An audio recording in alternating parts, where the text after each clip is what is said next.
내 아들아, 나의 법을 잊어버리지 말고 네 마음으로 나의 명령을 지키라. 그리하면 그것이 네가 장수하여 많은 해를 누리게 하며 평강을 더하게 하리라. 인자와 진리가 너에게서 떠나지 말게 하고 그것을 네 목에 매며 네 마음판에 새기라.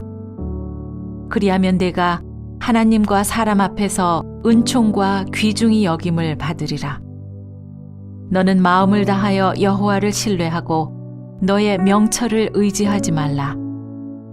너는 범사의 그를 인정하라. 그리하면 네 길을 지도하시리라. 스스로 지혜롭게 여기지 말지어다. 여호와를 경외하며 악을 떠날지어다. 이것이 너의 몸의 양약이 되어 너의 골수를 윤택하게 하리라. 너의 재물과 너의 소산물의 처음 익은 열매로 여호와를 공경하라. 그리하면 너의 창고가 가득히 차고 너의 포도즙 틀에 새 포도즙이 넘치리라.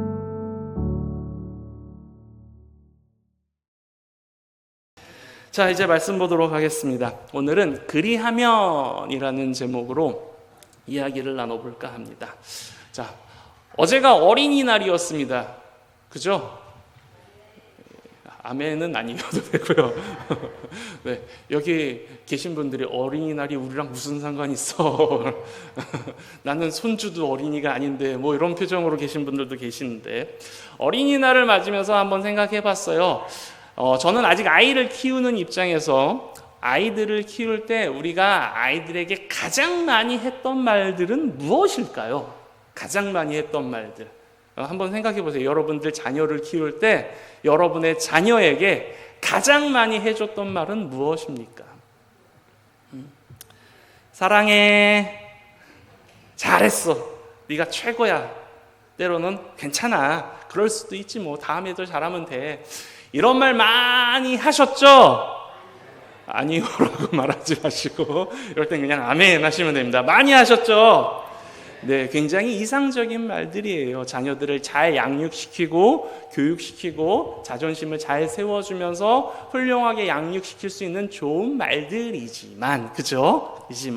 그래서 많은 매체들에서 그렇게 우리 아이들 길러야 된다라고 이야기하지만 현실에서 자녀들을 기를 때 그런 말 하기가 쉬워요? 어려워요? 어려워요.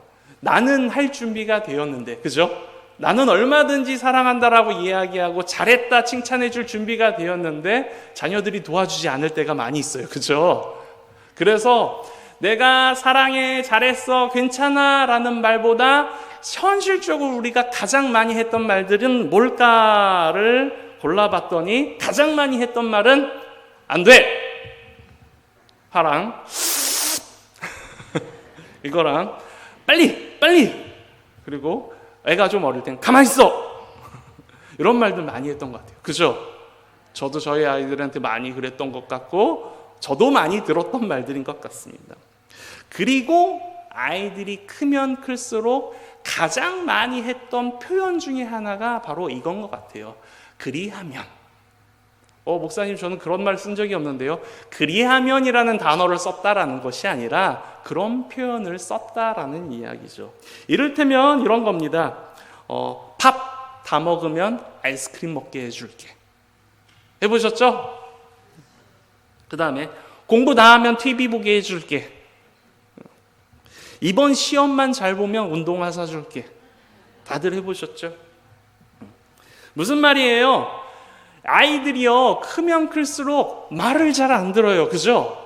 말을 잘 안 들으니까 어떻게든 아이들의 말을 듣게 하고 싶은 나머지 아이들에게 대가를 붙입니다. 단서를 붙입니다. 조건을 붙입니다. 그러면서 했던 표현이 바로 이거예요. 그렇게 하면, 그리하면 이라는 표현이에요. 말을 안 들으니까 어떻게 하면 어떻게든 말을 듣게 하고 싶은 마음에 그렇게 표현하는 거죠. 그런데 이 표현이 재밌는 게 이런 표현이 자주 되면 될수록 아이들이 그걸 학습해서 그걸 또 써먹습니다. 저희 집에도 마찬가지예요. 저희 아이들이 가끔 와서 이렇게 얘기할 때가 있어요. 아빠, 나 이거 하면 이거 사줘요. 이거 하면 이거 사줘요. 아, 그래?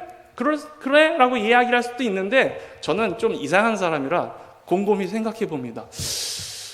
제가 지금 한다는 게 나한테 이득이 되는 일인가? 지한테 이득이 되는 일인가? 아빠, 나 공부 다 하면 공부해서 나에게 도움이 되나? 지아에게 도움이 되나? 아빠, 내 밥 다 먹으면 밥을 먹어서 내가 배부를까? 걔가 배부를까? 아니, 자기에게 이득이 되는 일들을 해놓고 왜 나한테 뭔가 요구하지? 그렇게 생각된 적 없으십니까? 아니, 꼭 자기가 할 일을 해놓고 왜 나한테 뭔가를 더 요구하는지 모르겠습니다. 바라는지 모르겠습니다. 그렇게 우리가 교육시켜 왔던 흔적들이 아이들에게 묻어나는 거예요. 밥을 먹는다는 것은 자기 성장을 돕는 일이에요. 그런데 밥을 잘 안 먹는 아이, 특히 제가 어렸을 때 밥을 잘 안 먹었었거든요. 저희 엄마한테 되게 많이 들었습니다. 밥 먹으면 뭐 해줄게, 뭐 해줄게. 나를 위하는 일인데 그것을 마치 엄마를 위하는 일인 것처럼 착각하면서 그것을 하면 나에게 원하는 무언가가 이루어질 것 같이 표현되는 말이 바로 그리하면. 공부를 하면 누가 좋습니까? 내가 좋아요. 내가 공부해서 엄마를 가르치거나 엄마를 빛내는 게 아니잖아요. 물론 이제 엄마들 신날 수도 있겠죠. 우리 아이가 공부 잘해서 시험 100점 맞았어. 그럼 옆집 가서 우리 아들은 학원을 안 보냈는데도 불구하고 이번 시험에 1등을 했다네 라고 자랑할 수는 있겠지만 그것을 위해서 우리 아이들을 공부하라고 하지는 않잖아요. 그죠? 시험을 잘 봐서 결과를 잘 맞으면 이 친구들의 미래가 조금 더 열리게 되는 것이지 그걸 통해서 우리가 뭘 하는 건 아니지 않습니까? 그럼에도 불구하고 그런 조건, 대가를 바라는 이런 표현들로 하여금 아이들에게 진짜 자기가 자신을 위해서 해야 될 일들이라고 생각하는 것이 아니라 엄마를 위해 공부하고 아빠를 위해 무엇을 한다라는 생각을, 착각을 가지게 만드는 표현이 바로 그리하면일 수 있다라는 이야기입니다. 이것이 그냥 사회에서 우리 가정에서 끝나면 좋겠는데 교회에도 들어옵니다. 우리들의 신앙에도 들어와요. 그래서 우리도 모르게 그렇게 표현하고 그렇게 기도합니다. 한 번쯤은 다 해보신 적 있을 것 같습니다. 하나님, 이번만 도와주시면 제가 절대로 예배 빼먹지 않겠습니다. 해보셨죠? 하나님, 장사 잘 되게 해주시면 제가 10의 1조가 아니라 10의 2조, 10의 3조도 드리겠습니다. 하나님, 아들 낳게 해주시면 내가 교회에 헌금을 하겠습니다. 아니면 교회 봉사를 하겠습니다. 자식놈 잘 되게 해주시면 제가 새벽 기도를 빠지지 않고 하겠습니다. 우리는 그렇게 표현하며 기도를 할 때가 있는데, 근데 생각해 보십시오. 예배 드리는 게 하나님과 흥정해야 할 일입니까?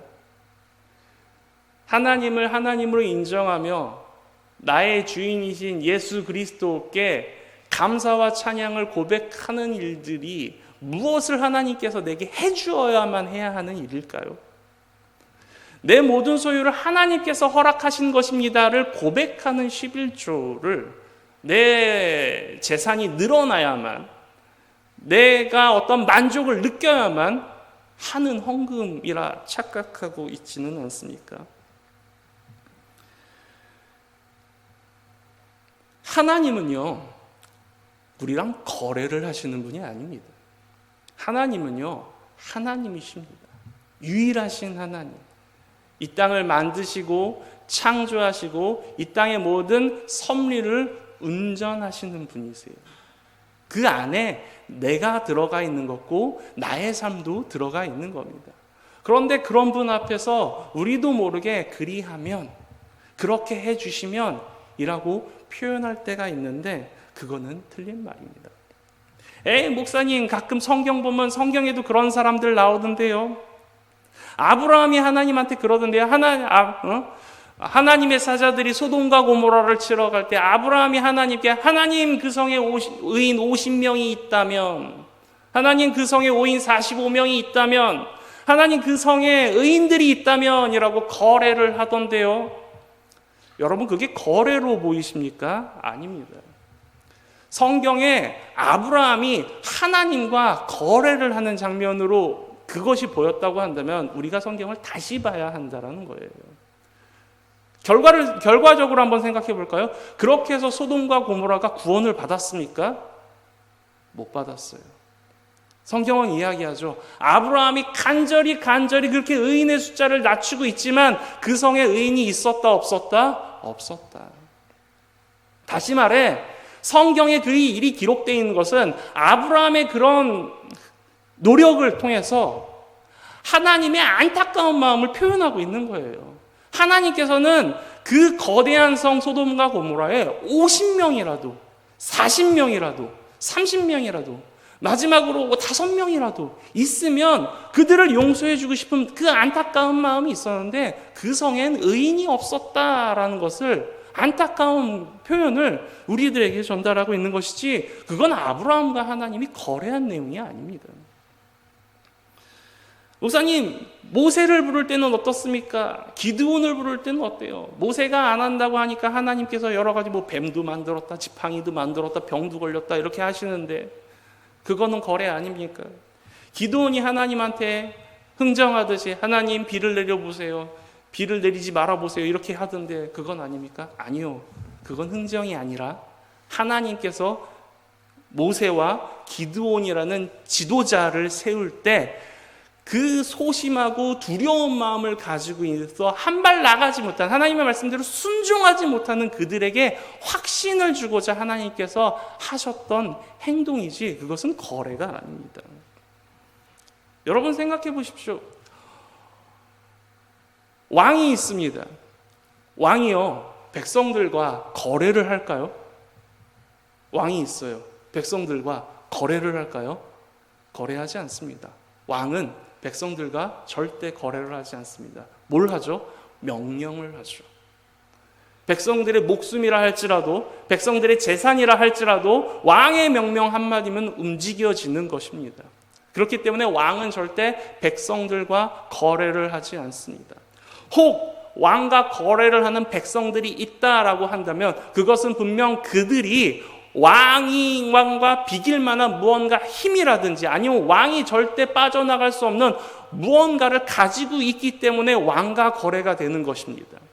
그렇다고 한다면 우리는 하나님이 반드시 우리의 삶에서 가지고 싶어 할 만한 무언가를 가지고 있습니까? 하나님이 우리랑 거래가 될 만한 그런 것들을 내가 가지고 있습니까? 아니요, 절대 아닙니다.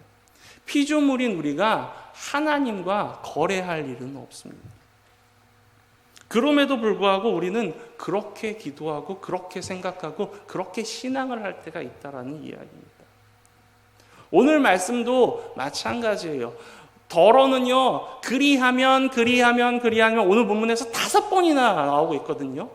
이 구절도 그래서 그렇게 하면 하나님께서 복을 주실 거다라는 거래의 메시지로 보시는 경우들이 있는데 그러면 틀린 것입니다. 이거는 거래의 메시지가 아니에요. 하나님은요 우리랑 거래를 해서 복을 주시는 분이 아니에요. 그리고 하나님의 복은요 우리가 하나님께 구하기 전에 먼저 우리에게 필요한 것을 아시고 주시는 분이 하나님이십니다. 아멘? 이럴 땐 크게 아멘이 나오셔야 됩니다. 아멘? 아멘. 청소년들이나 청년들한테 자주 하는 말인데요. 하나님은요 우리의 필요를 채우시는 분이십니다. 우리의 욕심을 채우시는 분이 아니라 필요를 채우시는 분이십니다. 우리가 하나님께 받은 사명을 감당하고 이루어 가는데 필요한 것들을 하나님께서 채우시는 분이시지 내 눈에 보기에 좋은 대로 내 생각에 좋은 대로 내 욕심을 채우는 분이 아니시다라는 것이죠. 그렇기 때문에 오늘 우리가 가져야 할 신앙은 그리하면이라는 신앙이 아니라 그리 아니하실지라도의 신앙이어야 해요. 비록 내 생각은 여기 있지만 내 뜻은 여기 있지만 내 마음은 여기 있지만 그럼에도 불구하고 그렇게 되지 않는다 할지라도 나는 하나님을 섬길 것입니다. 나는 하나님을 섬기는데 결코 두려움이나 후회가 없습니다 라고 고백하며 나아가는 것이 바로 이 믿음의 사람들의 고백이 되어야 될 줄로 믿습니다. 그래서 오늘 본문을 읽을 때 혹시 그렇게 착각해서 읽으시면 안 된다고. 그러면 오늘 말씀에 나오는 그리하면은 어떤 의미입니까? 하나님이 정해놓으신 방법인 거죠. 하나님께서 바른 길을 갈 수 있도록 인도해 놓으신 방법이에요. 예를 들면 자동차를 운전할 때 가장 조심해야 될 게 무엇일까요? 자동차를 운전할 때 가장 조심해야 될 것, 개인적으로는 차선을 지키는 것이라고 생각합니다. 옆에 차선에 내가 마음대로 뛰어들면 어떻게 돼요? 사고가 나죠. 그 차선 중에서도 가장 중요하게 지켜야 될 차선이 뭐죠? 중앙선입니다. 옆에 차선은 가끔 이렇게 실수해서 넘어가도 이렇게 잘 피할 때도 있고, 혹시 사고가 난다 해도 살짝 부딪히거나 옆에만 부딪힐 확률이 있지만, 중앙선 침범하면 어떻게 돼요? 정면으로 봐도 내 목숨이 왔다 갔다 하는 일들이 벌어집니다. 그렇기 때문에 안전하게 운전을 하려면 중앙선을 침범하지 말아야 한다라는 규칙을 잘 지켜야 하는 것처럼, 하나님께서 이미 우리를 창조하시기 전부터 우리가 이 땅에서 잘 살 수 있는 방법을 미리 정해놓으시고 우리에게 알려주신 것이 바로 오늘 말씀의 그리하면이라는 이야기들입니다. 그리고 오늘 말씀을 살펴보면요, 하나님께서 그렇게 해서 그리하면 너희에게 주겠다 하는 것들이요, 사실은 세상의 방법이나 세상의 요구 조건이 아닌 하나님밖에 주실 수 없는, 하나님만이 하실 수 있는 일들을 우리의 삶에 해주겠다라고 약속하고 계신 부분이라는 사실을 바로 봤으면 좋겠습니다. 그래서 오늘 말씀을 한 구절 한 구절 한번 찾아보기를 소망합니다. 오늘 본문은 총 10절인데 두 절씩 묶어서 총 5개의 축복을 이야기하고 계세요. 첫 번째 축복입니다. 1절부터 2절까지의 말씀 우리 같이 한번 읽어보겠습니다. 1절과 2절 말씀 시작. 내 아들아,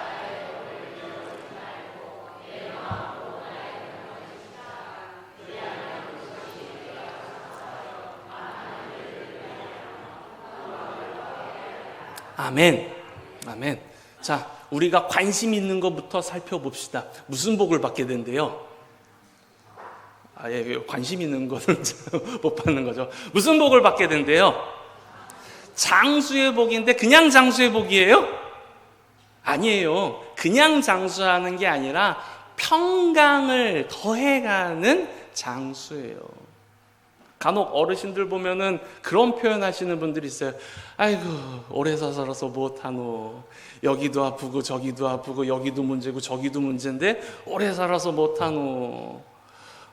그런 말 하지 마세요, 권사님이라고 이야기할 때가 많은데, 생각해보면 아이고, 저렇게 매일 아프시고 매일 어려우시고 매일 근심과 걱정과 고민해서 살면은 어쩌면 사는 것보다는 차라리 하나님께서 부르시는 게 나을 수도 있겠다라는 생각을 하실 수도 있겠다라고 이해가 될 수도 있어요. 그러니까 오늘 말씀은 무슨 얘기냐면은 그런 걱정과 고민과 아픔과 근심을 안고 오래 사는 것에 대해서 이야기하는 것이 아니라 하나님 안에서 복을 받고 은혜를 받고 축복 속에서 행복하고 기쁘고 즐거움 속에서 오랜 시간 동안 하나님과 동행하게 되는 복을 하나님께서 허락하신다라는 이야기예요. 저는 여기서 좀 더 더해서 날마다 하나님과 만들어가는 추억들이 쌓이기 때문에 어쩌면 오늘보다 내일이 더 기대되고 행복해서 설레는 그런 날들로 바뀌어져 나아가는 그런 장수의 복이지 않을까라고 생각합니다. 자, 기억을 더듬어서 연애하셨을 때를 떠올려 보십시다.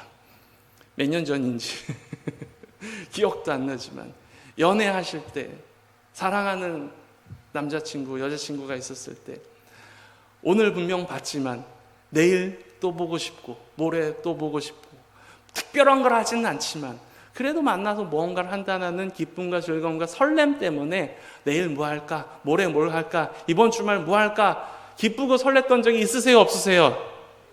네, 있으시죠. 다들 있으시잖아요. 그렇죠? 사람하고는 그런데 하나님하고는 어떠세요? 하나님과의 사귐이 좋아서 하나님께서 매일매일 내게 부어주시는 은혜가 너무나 기쁘고 즐거워서 그것 때문에 내일은 또 어떻게 하나님을 만날까? 모레는 어떻게 또 하나님과 동행할까? 글패는 어떤 일들이 있는데 하나님께서 어떤 은혜를 채워주실까 기대로 살아가신 적이 있으십니까? 바로 그렇게 살아가는 삶을 하나님께서 허락해 주신다는 거예요. 그런데 그렇게 살아가는 삶, 진짜 믿음의 사람들이 꿈꾸는 삶인데 그런 삶이 어떻게 가능하느냐? 오늘 말씀해 보니까 하나님의 법을 기억하고 내 마음에 하나님의 말씀에 순종하고자 하는 마음을 굳건하게 하며 살아가는 사람들은 그렇게 살아가는 삶을 살 수 있게 된다라고 성경은 이야기하고 있는 것이죠. 오래 사는 것도 힘든데 그 안에 평안이 가득한 삶이라는 것은 이 세상 그 누구도 우리에게 허락해 줄 수 있는 일이 아닙니다. 이건 하나님만이 우리에게 주실 수 있는 축복인 것이죠. 자, 두 번째 3절과 4절의 말씀을 보겠습니다. 같이 한번 읽어보겠어요. 시작. 인자와 진리가 내게서 떠나지 말게 하고 이것을 내 목에 매며 내 마음판에 새기라. 그리하면 내가 하나님과 사람 앞에서 은총과 귀중히 여김을 받으리라. 아멘. 이번에도 우리가 기대하는 축복은 무엇입니까? 하나님과 사람들 앞에서 내가 어떤 사람이 된다? 귀중한 사람이 된다. 존귀한 사람이 된다. 사람들로 하여금 희망이 되고 소망이 되고 나를 만나고 싶어하고 나와 식사하고 싶어하고 나와 만나면 즐거워하는 사람들이 하나님이 내 삶 가운데 넘쳐나게 된다라는 이야기예요. 우리는 살면서 외롭다라는 생각을 종종 하곤 합니다. 그렇죠? 아닌가요? 어떤 분이 표현하셨어요.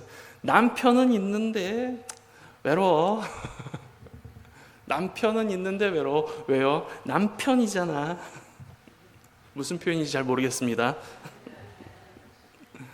외롭대요. 외롭대요. 외로운 건 뭘까요? 나를 알아주지 않으니까. 내가 상대를 향해서 뭔가 사랑하는 마음을 담아서 무언가를 하면은 그걸 좀 알아줬으면 좋겠고, 때로는 내가 힘들고 어려울 때에 누군가 다가와서 나의 그 힘듦과 어려움을 알아주면서 안아주고 위로해주고 그렇게 해줬으면 좋겠는데 세상의 사람들이, 세상의 것들이 나에게 그렇게 다가오질 않아. 그러니까 내가 외로워. 혼자 있는 것 같고 쓸쓸한 것 같고 때로는 버려진 것 같고 그런 느낌을 받을 때가 있다라는 건데, 오늘 우리에게 주시겠다라고 하는 축복은 뭐냐면요, 그런 마음이 들지 않게 언제나 하나님이 나를 사랑하고 있다라는 확신이 내 안에 가득하고, 내 주위에 있는 권사님들, 집사님들, 가족들이 언제나 나를 사랑하고 나를 필요로 하고 나의 도움을 원하고 있고 나의 위로가 되어주고 나의 힘이 되어주는 귀중한 하나님의 동역자라는 사실을 내가 가슴 가득하게 느끼며 살아갈 수 있는 축복을 하나님께서 허락해 주시겠다라고 이야기하고 계신 것이죠. 어떻게 하면 그게 가능할까요? 인자와 진리가 내게서 떠나게 하지 말아라.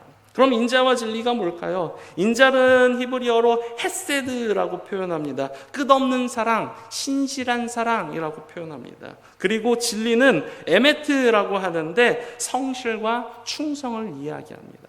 다시 말하면 하나님의 끝없는 사랑 안에 거하면서 그 사랑 안에서 하나님의 말씀에 순종하고 성실히 이행하며 나아간다면 하나님께서 약속하신 그 존귀한 자의 축복을 하나님께서 허락해 주신다. 그렇게 살아갈 때 하나님이 정해놓으신 축복을 받으며 살아간다라고 이야기하게 되는 것이죠.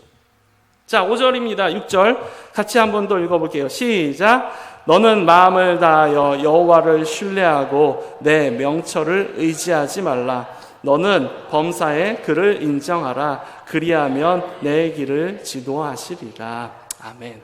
어쩌면 우리의 삶에서 가장 필요한 것이 이거인지도 모르겠습니다. 요즘에는 길 찾는 것이 너무나 쉽습니다. 어디든 처음 가는 곳이든 핸드폰을 켜고 내비게이션을 켜면 어디든 잊어버리지 않고 찾아갈 수 있습니다. 버스로 갈 때는 버스 노선을 가르쳐 주고요. 기차 타면 기차를 가르쳐 주고요. 심지어 걸어가면 몇백 미터 밑에 옆에서 무슨 건물을 띄고 우회전해야 되는지 좌회전해야 되는지 다 가르쳐 줍니다. 참 편하네요. 틀리지 않고 내가 원하는 목적지에 도달할 수 있습니다.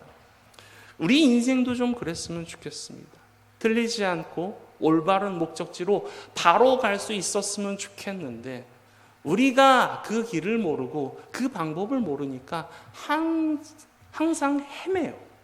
항상 나는 틀리지 않고 싶어서 신중하고 조심하게 선택하는데 그럼에도 불구하고 틀릴 때가 있고 그럼에도 불구하고 일이 잘 안 될 때가 있어요. 그럴 때마다 하나님 앞에 묻습니다. 하나님, 길이 어디 있습니까? 하나님, 방법이 무엇입니까? 기도하며 하나님께 요구하죠. 내 길을 지도하여 주시옵소서. 오늘 말씀에서 근데 하나님께서 그 길을 인도함 받는 방법에 대해서 이야기하고 있습니다. 어떻게 하라고요? 마음을 다하여 무엇을 하라고요? 하나님을 신뢰하라, 믿으라. 믿는다는 게 무엇입니까? 맡긴다는 거예요. 전적으로 내 삶을 그분 앞에 맡기는 거예요. 맡겼기 때문에 나는 걱정할 필요가 없어요. 맡겼기 때문에 나는 두려워할 필요가 없어요. 왜? 누가 다 책임져 주십니까? 하나님이 책임져 주시니까요. 아직도 저의 막내딸은요, 아빠를 잘 믿어요. 그래서 4학년인데 이제는 키도 어느 정도 크고 무거운데 도 불구하고 아직도 틈만 나면 어딘가 올라가서 아빠한테 뛰어내립니다. 되게 위험하죠. 왜 그런지 모르겠어요. 근데 얘는 뛰어내려요. 그것도 해맑게 아빠! 때로는 제가 보고 있을 때 뛰어내리면 그나마 나은데 제가 뒤돌아 있거나 그럴 때도 저를 향해서 뛰어듭니다. 뒤돌아 있으면 제가 모르잖아요. 그래서 부딪히거나 아니면 못 받거나 떨어질 수도 있는데 그럼에도 불구하고 뛰어내려요. 왜 그럴까요? 믿는 거예요.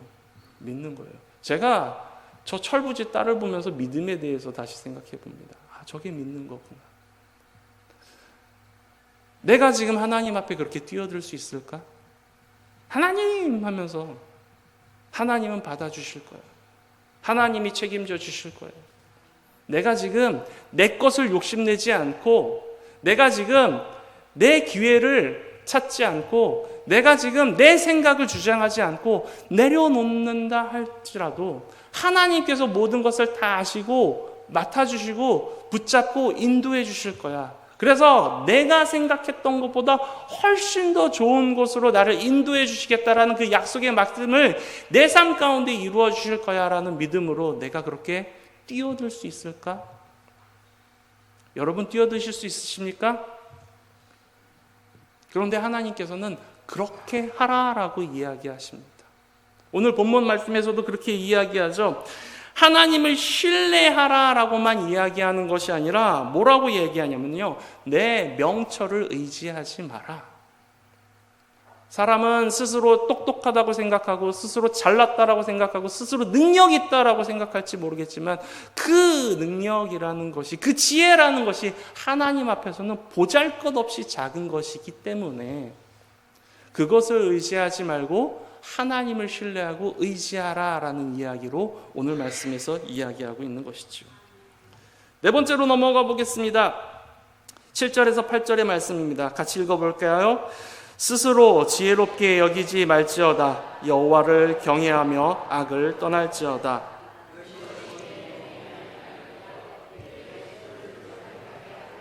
아멘. 건강의 문제가 나왔습니다. 어떻게 하면 건강하게 살 수 있습니까? 어떻게 하면 건강하게 살 수 있을까요? 이거야말로 진짜 우리 마음대로 안 되는 것 같아요. 사람들은 이야기합니다. 의사들은 이렇게 하면 건강하게 살 수 있습니다. 그런데 진짜 그렇게 되던가요? 아닐 때가 있던데요.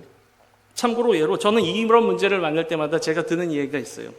저희 외할아버지는요, 술도 드시고 담배도 드셨어요.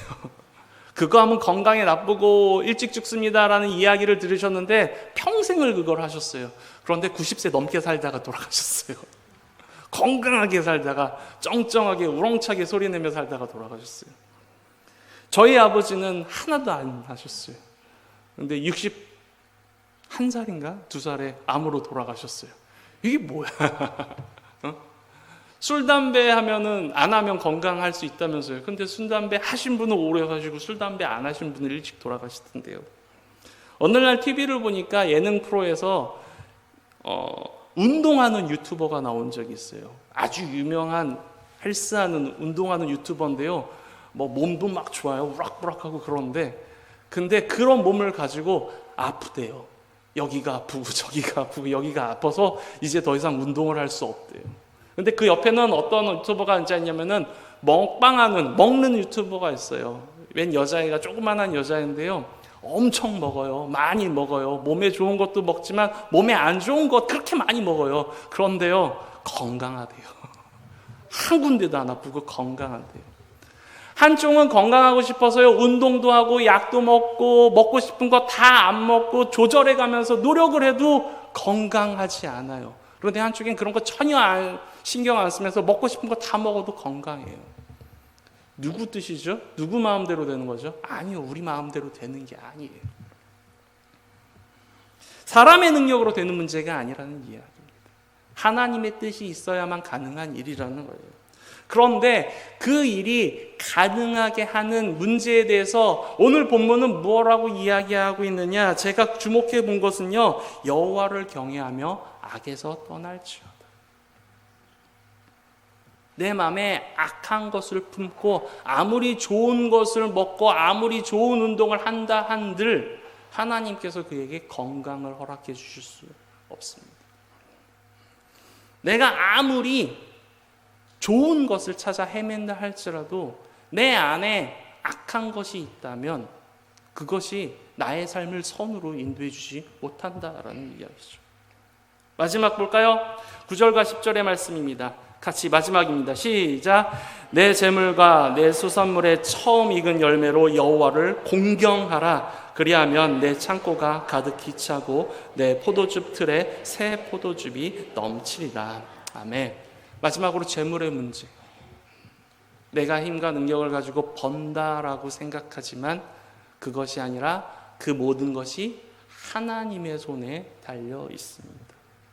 그렇기 때문에 하나님은 무엇라고 이야기하시느냐? 너희가 그렇게 소중하게 여기는 그것보다 나를 더 사랑한다라는 증거를 보여봐라. 그것이 재물이 아니라 어떤 것일 수도 있어요. 왜 아브라함에게는 아들을 바쳐보라라고 했고요. 다양한 것일 수도 있지만 가장 우리의 삶에 필요하다라고 생각하면서 우리가 움켜쥐려고 하는 그 재물을요, 진짜 소중하게 생각한다면 어떻게 해야 되느냐? 하나님 앞에 드리는 것을 아까워하지 말라. 9절의 말씀해 보니까요, 내 재물과 내 수산물의 처음 익은 열매로 무엇을 하라? 그것을 드림을 통해서 여호와를 공경함을 표현하라라고 성경은 기록하고 있습니다.